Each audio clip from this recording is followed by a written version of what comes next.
The warning lights flashed red across the command center of Deep Space Monitor Station Alpha 7.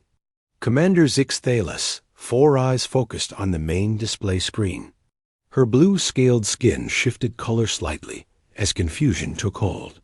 The readings made no sense at all. "Run the scan again," she ordered her crew. Her voice carried the authority of someone who had spent 30 years watching the empty space between star systems. Nothing surprised her anymore. Until today, the young technician at the sensor station pressed several buttons. His tentacles moved quickly across the control panel. "Same reading, Commander. The computer shows a massive fleet signature coming from Sector 779. Zix Thalos moved closer to the display.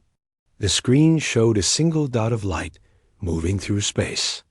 But the energy readings told a different story. According to their most advanced sensors, that single dot was putting out the energy signature of at least 20 different ships. "How many vessels?" she asked. "The computer cannot give an exact count," the technician replied. "It keeps changing.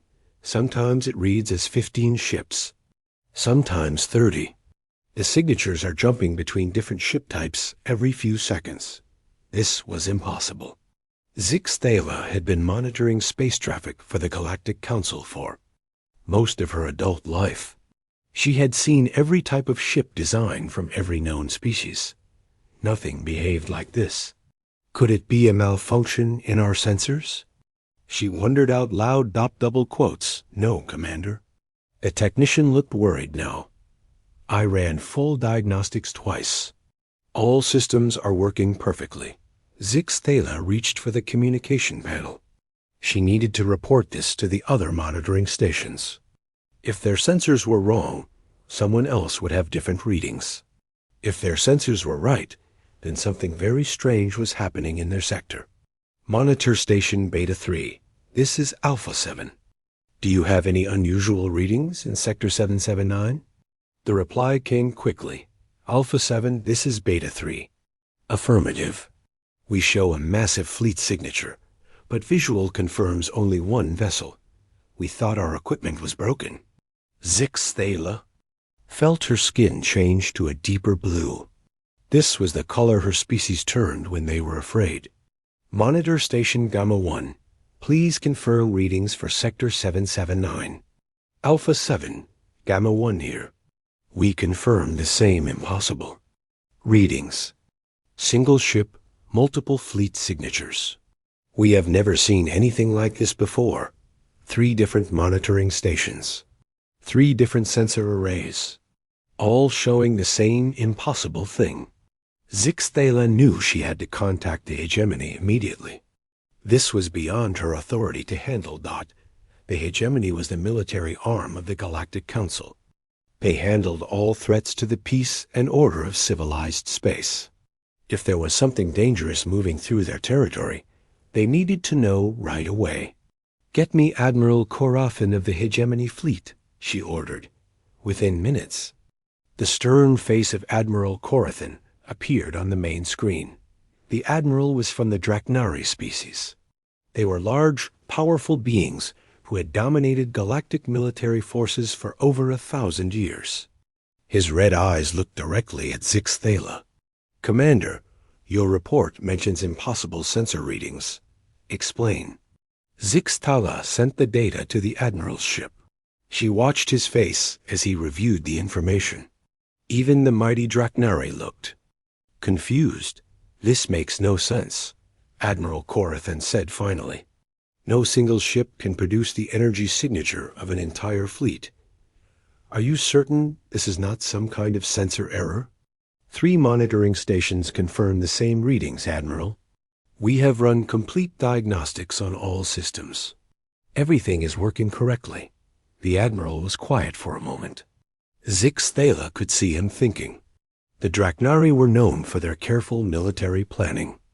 They did not rush into situations without understanding them first. "What species does the ship belong to?" he asked.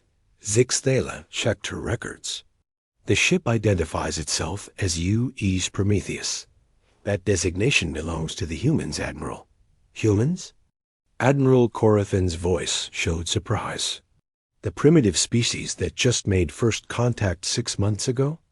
They barely have space travel technology. How could they build something like this? I do not know, Admiral. But the signature is definitely human. The Admiral made his decision quickly. I am dispatching Battle Group 7 to investigate. Continue. Monitoring and report any changes immediately. The communication ended. Zixthala turned back to her crew. Keep tracking that ship. I want constant updates on its position and energy readings. Meanwhile, aboard the UES Prometheus, Admiral Sarah, Chun stood calmly on the bridge of her ship. She was a small woman by human standards, but her presence filled the room. Her gray hair was pulled back in a simple style that matched her no-nonsense personality. Admiral, we are receiving multiple scanning attempts from alien monitoring stations, reported Lieutenant Rodriguez from the communications station. Expected, Admiral Chun replied. Are they getting curious? Yes, ma'am. We are showing up on their sensors as multiple ships. They seem very confused. Admiral Chun smiled slightly. This was exactly what they had hoped for. The aliens thought they understood human technology. They were about to learn how wrong they were. Time until the hegemony fleet arrives? She asked. Based on their patrol patterns, approximately 4 hours, Admiral, answered Commander Park from the tactical station. Good. That gives us time to prepare. Signal the crew. Run through configuration protocols one more time. I want everything perfect when our guests arrive. Deep in the ship, Doctor. Elena Vasquez was making final checks on the systems that made the Prometheus so special. She was the chief engineer and the person responsible for the technology that was about to change everything. How are the reconfiguration systems? She asked her team. All systems green, Doctor, replied her assistant. The molecular framework is responding perfectly. We can achieve full reconfiguration in under 3 minutes. Dr. Vasquez nodded. 3 years of work had led to this moment. While other species had spent centuries perfecting single ship designs, humans had taken a completely different approach. They had learned to build ships that could become anything they needed. Back on the bridge, Admiral Chun received another report. Admiral, long-range sensors detect incoming ships. Looks like a full hegemony battle group. 15 vessels, including 2 heavy cruisers. Excellent, Admiral Chun said. Open a channel to the lead ship. Within minutes, the face of Admiral Corathan appeared on the main screen. The Draknari looked stern and suspicious. Human vessel, you are ordered to stop and prepare for inspection. Your ship is producing impossible sensor readings. We demand an explanation. Admiral Chun looked back at him calmly. Admiral Corathan, I assume. Welcome to human space. I am Admiral Sarah Chun of the U-East Prometheus. Your ship cannot possibly be generating the energy signatures we are detecting. You must be using some kind of cloaking technology to hide additional vessels. Deactivate your cloaking systems immediately. Admiral Chun's smile grew wider. Admiral, I can assure you there are no cloaked ships here. What you are detecting is exactly what you see. One ship. Impossible, Admiral Corathan growled. No single vessel can produce those readings. Admiral, Chun said slowly, you are about to learn that humans have a very different idea of what is possible. Shall we begin? Admiral Corathan stared at the human ship on his main screen. The U-East Prometheus looked like nothing special. It was maybe half the size of his own heavy cruiser. Its design was simple and basic compared to the elegant warships of the Galactic Council species, but the sensor readings told a completely different story. Tactical officer, what exactly are our sensors detecting? Admiral Corathan demanded. The young Draknari officer at the tactical station looked nervous. Admiral V. Readings keep changing. Right now, we detect the energy signatures of 12 different vessels. 3 destroyers, 4 cruisers, 2 battleships, and 3 ships of unknown classification. Unknown classification? Yes, sir. Our computers cannot identify the ship types. They do not match any known designs in our database. Admiral Corathens. Red eyes narrowed. This was getting stranger by the minute. Are the signatures coming from the same location? Yes, Admiral. All signatures originate from the exact position of the human vessel. But sir, ... The officer paused, looking confused. What is it? The signatures just changed again. Now we read. 15 vessels. The configuration is completely different from 30 seconds ago. On the bridge of the Prometheus, Admiral Chun watched the alien fleet approach. She could see the confusion on Admiral Corathan's face through the communication link. Dr. Vasquez, are you ready? She asked through the internal communication system. Ready when you are, Admiral, came the reply from engineering. Admiral Chun turned to her tactical officer. Commander Park, show our guests what they're really looking at. Begin Phase 1 reconfiguration. Deep inside the Prometheus, Dr. Elena Vasquez stood before a wall of control panels. Her team was positioned at stations throughout the engineering section. This was the moment they had trained for. All sections, prepare for reconfiguration, she announced. Molecular framework controls to active status. The ship around them began to change. The hull of the Prometheus was not made of normal metal. It was constructed from millions of tiny machines called nanobots. Each nanobot was smaller than a grain of sand, but together they could reshape the entire ship in minutes. Dr. Vasquez had spent 3 years perfecting this technology. While other species built bigger and stronger ships, humans had learned to build ships that could become whatever they needed to be. Framework responding, reported her assistant. All sections reporting green status. Begin transformation sequence. Dr. Vasquez ordered. On the alien ships, every sensor operator watched in amazement as something impossible happened before their eyes.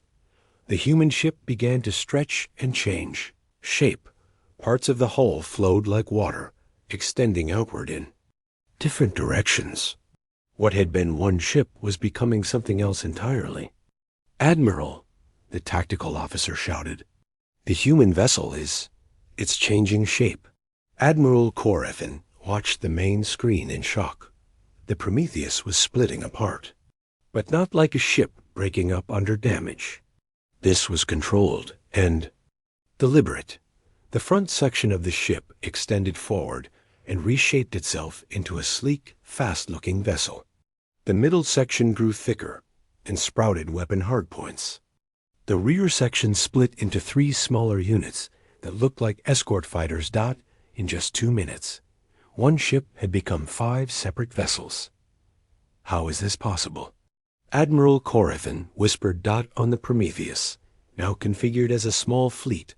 Admiral Chun smiled. Admiral Corathan, you asked about our impossible sensor readings. You are now seeing the answer. Your ship. It split apart. Not exactly, Admiral Chun explained. My ship reconfigured itself. What you are looking at is still the UES Prometheus. It has simply taken a different form. The alien admiral's mind struggled to understand what he was seeing. But ships cannot change their basic structure. The laws of engineering make this impossible. Perhaps for your engineering, Admiral Chun replied. Human engineering works differently. Aboard the Hegemony flagship, the science officer was running every scan possible on the human vessels. What she found made no sense according to everything. She knew about technology. Admiral, she called out. The 5 human vessels are not separate ships. They are all connected by some kind of energy field. And sir, ... they share the same life support systems. What does that mean? It means they are still one ship. Somehow, the humans have found a way to make their ship exist in multiple forms at the same time. Admiral Corathan felt a chill run down his spine. In all his years of military service, he had never encountered anything like this. Every species in the galaxy built ships the same basic way. You started with a frame, added armor, installed weapons and systems, and you had a warship. But humans had apparently thrown out everything everyone knew about shipbuilding and created something entirely new. Admiral Chun, he said through the communication link, how is this technology possible? Admiral Chun's expression became serious. Admiral, let me ask you a question. When your species designs a warship, what do you try to create? The most powerful and effective vessel possible. Admiral Corathan answered immediately. And how do you define powerful and effective? The Draknari Admiral thought for a moment. Strong armor, powerful weapons, fast engines. A ship that can defeat any enemy. I see. Admiral Chun nodded. And once you build this perfect warship, it stays the same forever, correct? Of course. You cannot change the basic design of a completed vessel. That is where humans think differently, Admiral Chun explained. We asked ourselves a different question. Instead of asking how to build the perfect ship, we asked how to build a ship that could become perfect for any situation. Dr. Vasquez's voice came over the communication system. Admiral, we are ready for Phase 2 if you want to show them more. Admiral Chun considered this. The aliens were already shocked by what they had seen, but they needed to understand full scope of what humanity had achieved. Proceed with Phase 2, Doctor. Once again, the human vessels began to change. But this time, instead of staying as 5 separate ships, they started to merge back together. The process was like watching a recording in reverse. The smaller vessels flowed back into each other, reshaping as they combined. But they did not reform into the original Prometheus design. This time, the ship took the shape of a massive battleship. It was twice the size of Admiral Corathan's flagship, and bristled with weapon systems that had not been there before. Impossible, breathed the alien tactical officer. Where did those weapons come from? Dr. Vasquez could have explained that the weapons had always been there, just configured as different systems. The same nanobots that formed hull plating could reshape themselves into cannon barrels. The same energy systems that powered engines could be redirected to weapon systems. But she was busy with Phase 3, the battleship. Configuration lasted only a minute before changing again. This time, the ship spread out into a wide, flat formation that looked like nothing anyone had ever seen before. What is it doing now? Admiral Corathan demanded. I believe, said his science officer quietly, it is showing us that it can become anything it wants to be. Admiral Chun's voice came through the communication system again. Admiral Corathan, you wanted to understand our impossible sensor readings. The truth is simple. Our ship produces the signatures of multiple vessels. Because it can become multiple vessels. It reads as different ship types, because it can transform into different ship types. But why? The alien admiral asked. Why build a ship this way? Admiral Chun smiled. Because we learned something that other species have not yet discovered. In a universe full of different threats and challenges, the greatest strength is not being the best at one thing. The greatest strength is being able to become whatever the situation requires. The alien fleet hung in space, watching the human ship cycle through configuration after configuration. Each form was perfectly designed for a different type of combat. Each transformation took only minutes to complete. Admiral Corathan realized. He was looking at the future of space warfare, and humanity was already there. Admiral Corathan made his decision. The human ship was too dangerous to be allowed to leave. Whether this was some kind of trick or real technology, it represented a threat to the established order of the galaxy. All ships, battle stations, he commanded. Prepare to engage the human vessel.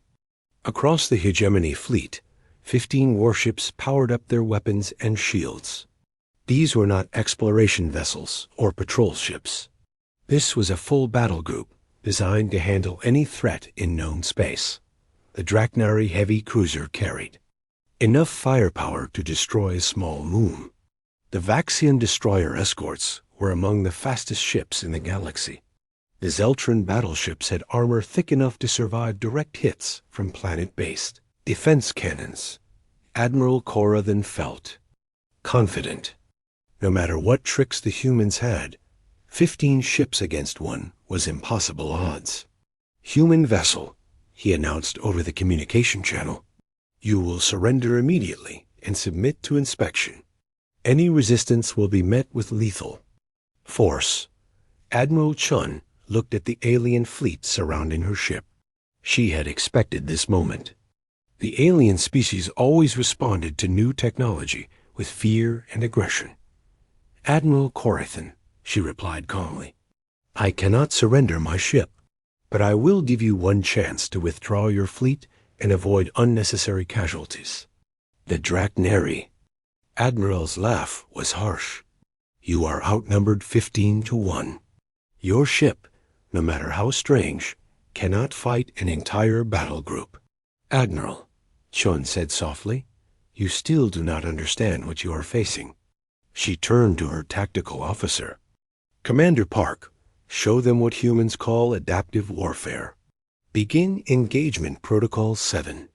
On the alien ships, sensor operators watched in confusion as the human vessel began to change again. But this transformation was different from the others. The Prometheus did not reshape into one new form. Instead, it broke apart into 17 separate pieces. Each piece was a different size and shape.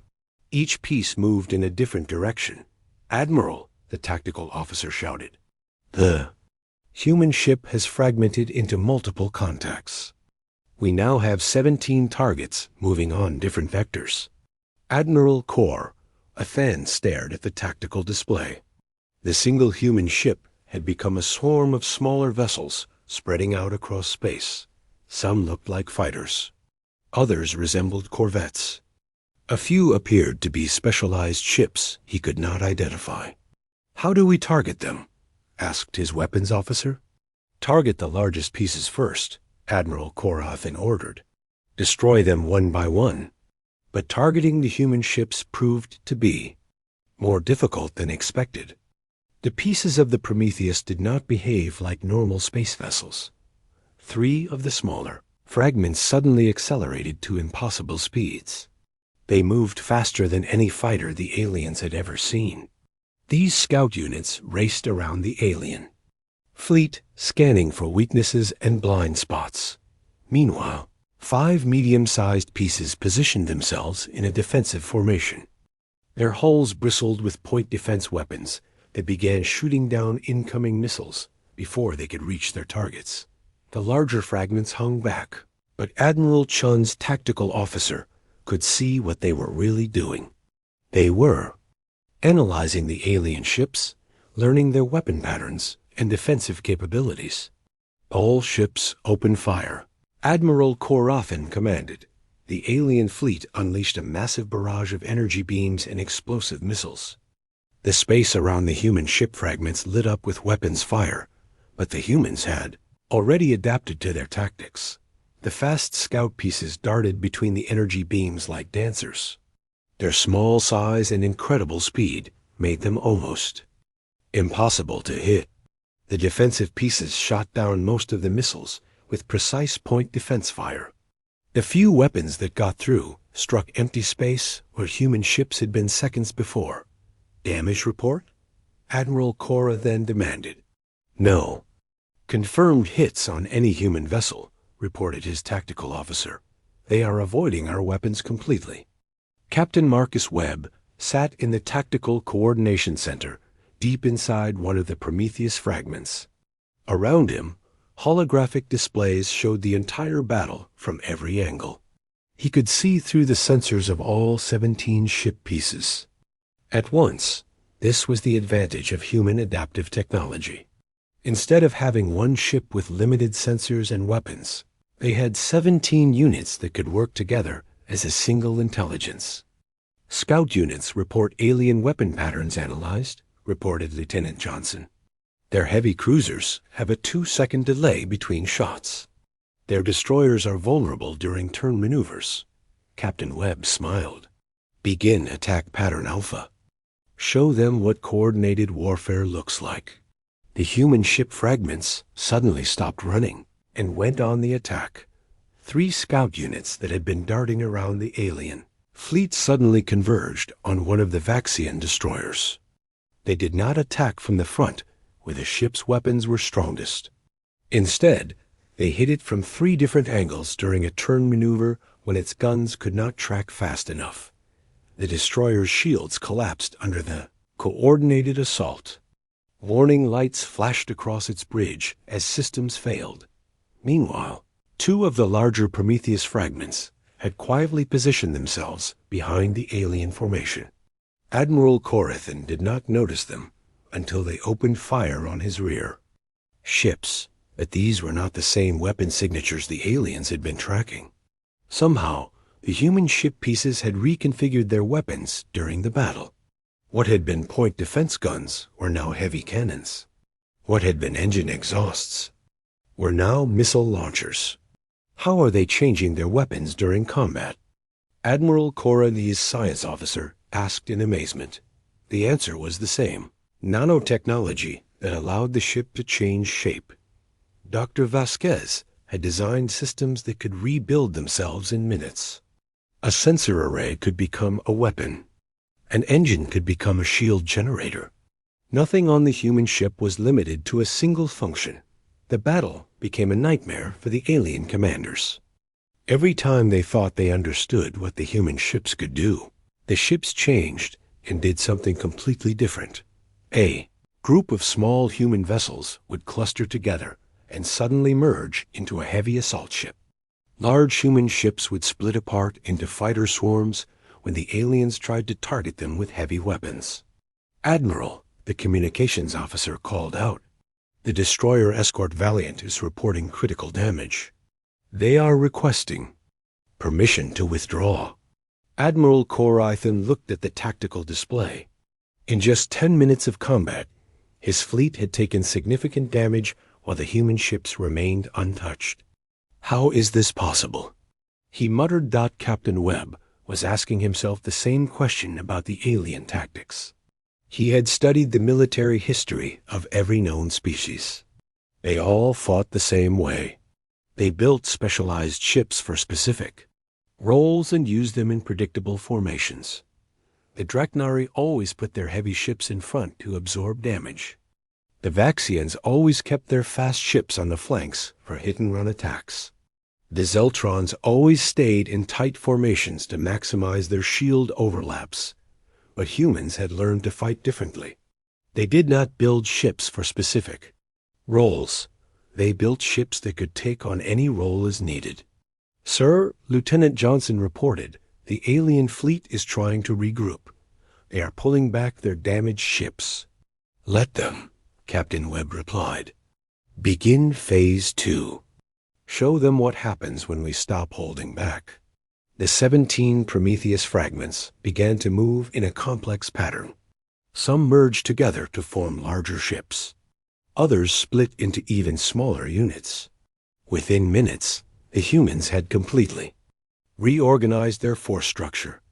Admiral Corathan watched in growing fear as the human ships took new positions around his fleet. They had not been fighting at full capacity. They had been studying his tactics and learning how to counter them. "Admiral," his tactical officer said quietly, "I recommend we withdraw immediately. We cannot win this engagement." For the first time in his long military career, Admiral Corathan was facing an enemy he could not understand or defeat. The humans had not just built a better ship. They had redefined what a ship could be. "All ships," he commanded reluctantly, "prepare to withdraw." But Admiral Chun was not finished with her demonstration. "All ships hold position. Admiral Chun commanded as the alien fleet began to retreat. Let them withdraw, but follow at a distance. Captain Webb looked up from his tactical displays. Admiral, should we pursue and finish them? No, Captain. We are not here to destroy them. We are here to teach them. There is a difference. Admiral Corrifin's fleet limped away from the battle zone. 3 of his ships had taken serious damage. 2 others were completely disabled and being towed by their escorts. His pride was wounded even more than his vessel's dot in 40 years of military service. He had never been defeated so completely. The human ship had not just beaten his fleet. It had made his tactics look foolish and outdated. Communications officer, he ordered, send a priority message to Galactic Council headquarters. Tell them we have encountered a new form of warfare that changes everything we know about space combat. The message reached the Council within hours. Within days, every military leader in known space had watched recordings of the battle.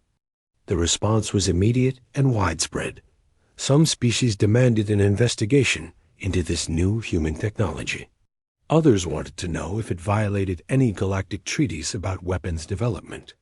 A few quietly sent messages to Earth asking about possible alliance agreements. But the most interesting responses came from the military academies. Admiral Chun stood on the bridge of the reformed Prometheus as it traveled toward the Centauri system. Her ship was back in its original single-hull configuration, but everyone who saw it now knew what it could become. Admiral, reported Lieutenant Rodriguez, we are receiving communication requests from 17 different star systems. Some are asking for demonstrations. Others are requesting technical specifications. What about military responses? Admiral Chun asked. Mixed reactions, ma'am. The Draknari are assembling a larger fleet. The Vaxians are asking for a meeting. The Zeltrons want to hire us as military advisors. Admiral Chun smiled. This was exactly what humanity had hoped for. They were not trying to conquer the galaxy through force. They were changing it through demonstration. Dr. Vasquez joined the Admiral on the bridge. She looked tired but satisfied. The battle had proven that 3 years of development work had been worth the effort. How are the reconfiguration systems holding up? Admiral Chun asked. Better than expected, Dr. Vasquez replied. The nanobots performed perfectly under combat stress. We can maintain 17 separate configurations for up to 6 hours without any system strain. And the crew? They love it. Being able to change the ship's role during combat gives them tactical options they never had before. Commander Park says it is like playing chess while being able to change the rules whenever you want. Admiral Chun nodded. Human crews had adapted to the new technology much faster than expected. Perhaps it was because humans were naturally good at adapting to changing situations. Admiral, Lieutenant Rodriguez called out. Priority message from Earth Command. The communication came through on the main screen. Admiral Thompson, the head of Earth's Space Forces, appeared with a serious expression. Admiral Chun, your demonstration has caused quite a stir in galactic politics. How many other species have similar technology? None that we know of, sir, Admiral Chun replied. Our intelligence suggests that every other species focuses on perfecting single ship designs. The concept of adaptive reconfiguration appears to be uniquely human. Good. The President wants to know how quickly we can build more ships like the Prometheus. Admiral Chun exchanged a look with Dr. Vasquez. They had been expecting this question. Sir, the Prometheus is still a prototype. Building additional ships will require expanding our nanotechnology production facilities. We estimate 18 months for the first new vessel. Too long, Admiral Thompson said. Political situation out there is changing rapidly. Some species are getting nervous about human capabilities. Others are getting aggressive. We need more adaptive ships as soon as possible. Dr. Vasquez stepped forward. Admiral Thompson, we anticipated this need. We have been working on a simplified version of the technology. It cannot do everything the Prometheus can do, but it can handle basic reconfiguration between 3 different modes. How quickly can you build those? 6 months for the first one, then one every 2 months after that. Admiral Thompson looked pleased. Make it happen. Admiral Chun, continue your demonstration tour. Show the galaxy what human engineering can accomplish. The communication ended. Admiral Chun turned to Dr. Vasquez. 3 modes instead of unlimited reconfiguration. It is still revolutionary compared to what everyone else has, Dr. Vasquez explained. A ship that can switch between fighter, cruiser, and battleship configurations will dominate any conventional fleet. Over the following weeks, the Prometheus visited system after system. Each demonstration had the same result. Local defense fleets would challenge the single human ship. The ship would reconfigure into multiple units and defeat forces, many times its size. But Admiral Chun was careful never to completely destroy opposing fleets. She would disable their weapons, damage their engines, or force them to surrender. But she always let them retreat and spread the word about what they had seen. The psychological effect was exactly what humanity had planned. Commander Zixthala watched the latest battle recordings at her monitoring station. The human ship had just defeated the entire Rigel defense force without losing a single fragment. 12 alien ships against 1 human vessel. And the aliens had been forced to surrender in less than 20 minutes. This is the 5th system where human forces have demonstrated superiority, she reported to her superiors. Their win rate is 100%. No conventional fleet has been able to even damage their ship. The response from Galactic Council headquarters was worried. Are the humans trying to conquer these systems? No, sir. In every case, they defeat the local forces and then leave. They do not occupy planets or demand surrender. They just prove that they can win and move on to the next system. This strategy was confusing many galactic leaders. If humans were not trying to conquer territory, what were they trying to accomplish? The answer became clear when the first alien. Military Academy changed its curriculum. The Tau Ceti Naval Institute had trained officers for the Galactic Council for over 200 years. Their methods had not changed in decades. Students learned traditional tactics using traditional ship designs against traditional threats. But after watching recordings of human adaptive warfare, the Academy's leaders realized their training was becoming obsolete. We need to teach our students how to fight against enemies that can change during battle, announced Admiral Veltar, the Academy's commandant. Traditional tactics assume the enemy will behave in predictable ways. Humans have proven that assumption is wrong. Within a month, every major military academy in known space was studying human tactics. They analyzed the Prometheus recordings frame by frame, trying to understand how one ship could defeat entire fleets. Some academies hired human advisors to explain adaptive warfare concepts.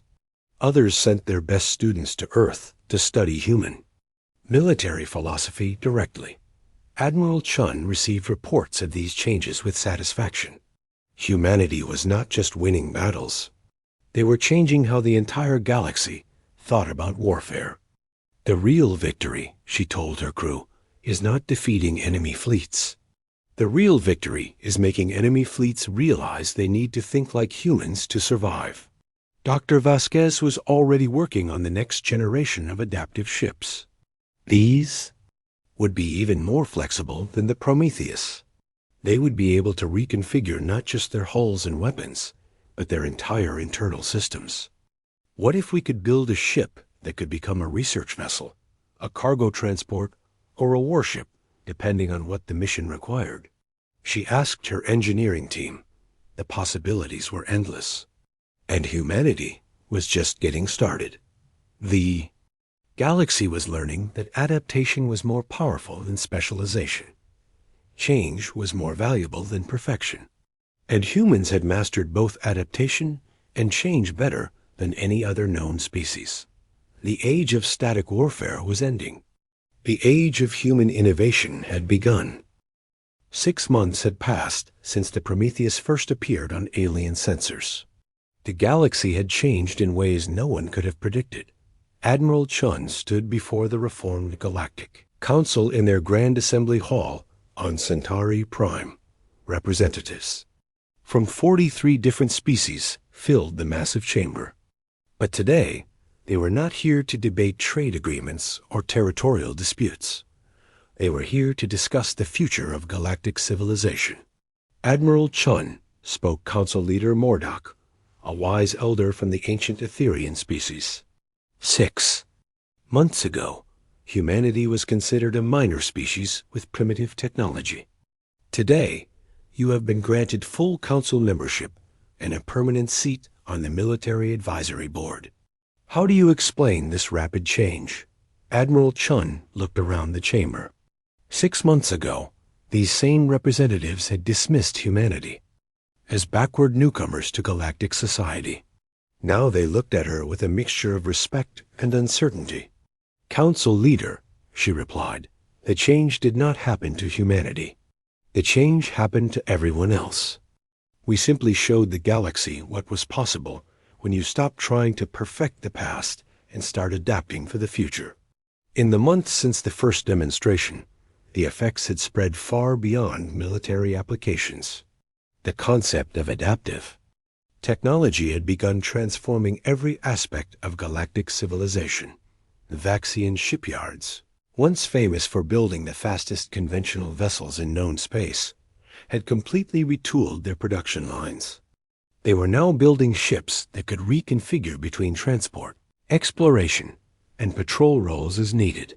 The Zeltran manufacturing worlds had begun producing adaptive industrial equipment, factories that could switch between different production types in hours instead of months, mining equipment that could adapt to different planetary conditions automatically. Even civilian applications had emerged. Buildings that could reshape themselves based on weather conditions. Transportation systems that could reconfigure routes in real time based on traffic patterns. The humans did not just give us new military technology, reported Ambassador Valsaris from the Andromedan Collective. They gave us a new way of thinking about all technology. Dr. Vasquez sat in the observer section of the council chamber.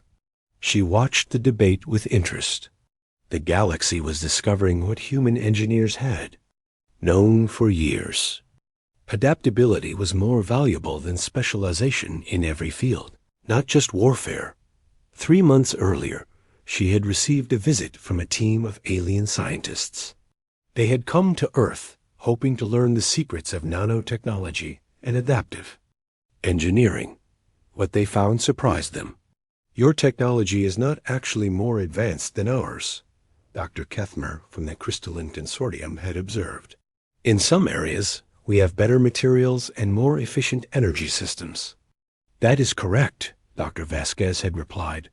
The difference is not in how advanced our technology is. The difference is in how we think about what technology should do. The alien scientists had spent weeks studying human engineering philosophy. They learned that humans did not try to build perfect machines. Instead, they built machines that could become perfect for any specific situation.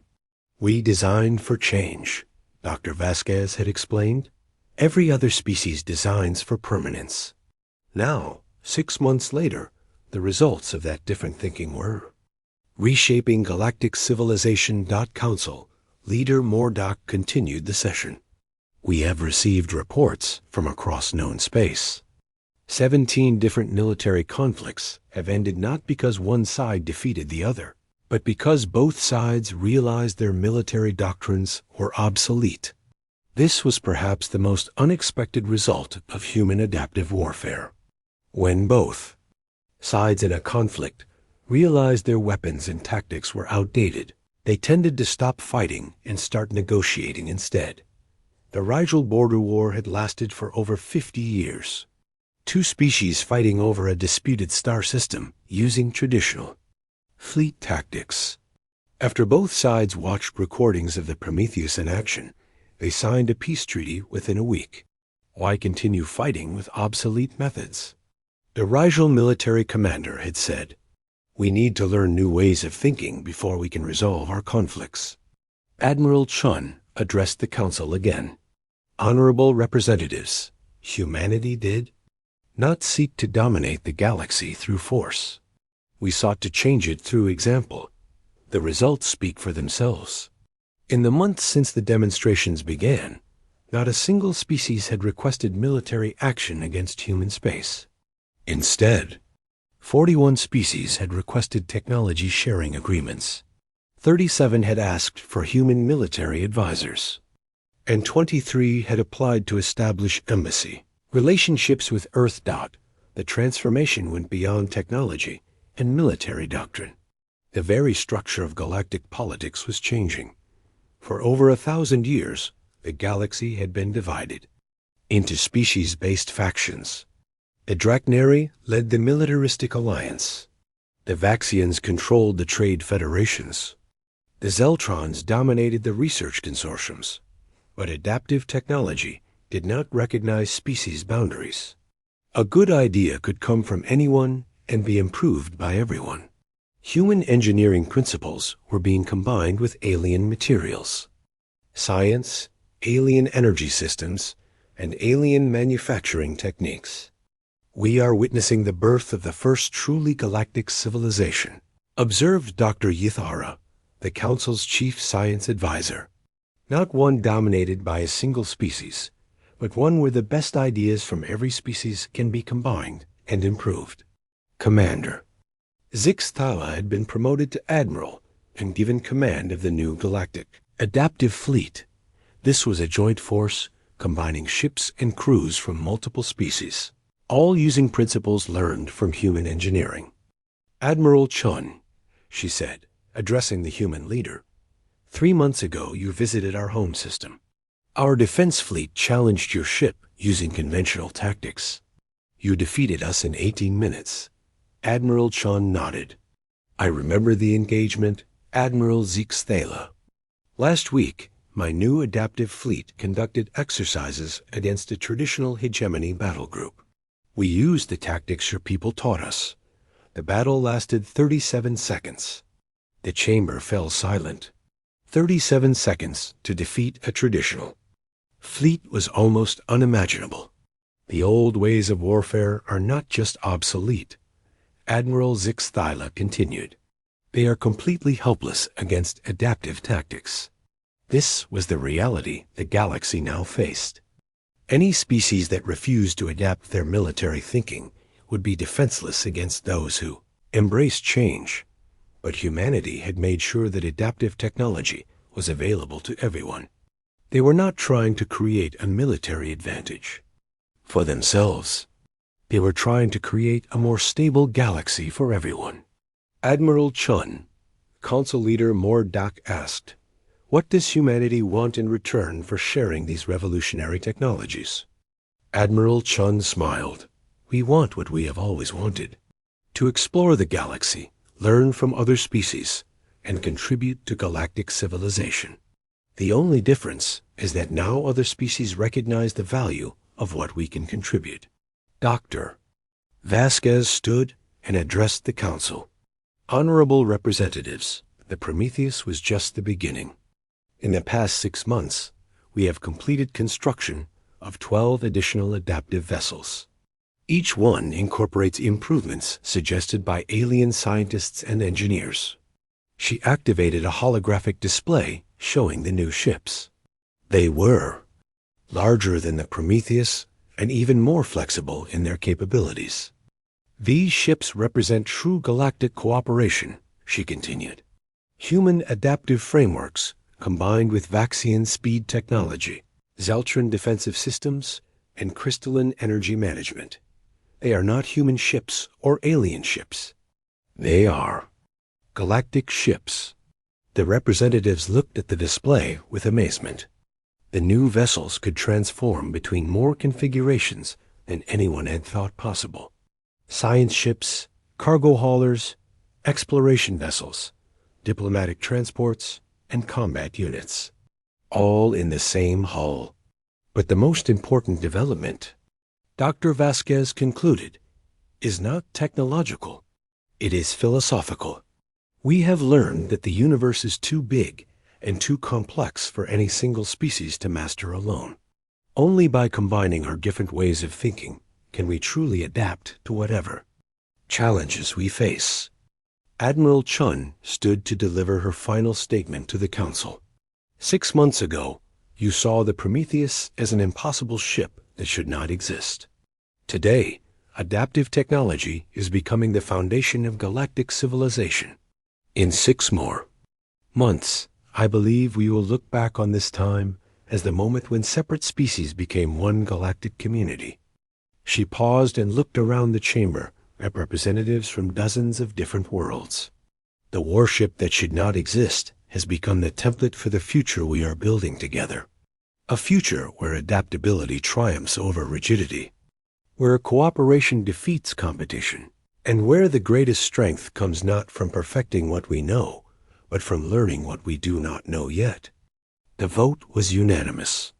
Humanity would lead the new Galactic Adaptive Initiative, working with all species to develop technology and tactics for an uncertain future. The age of static civilizations was over. The age of adaptive galactic community had begun, and at the center of it all, the Prometheus continued its mission, no longer as an impossible ship, but as the symbol of what the galaxy could become when it learned to embrace change instead of fearing it.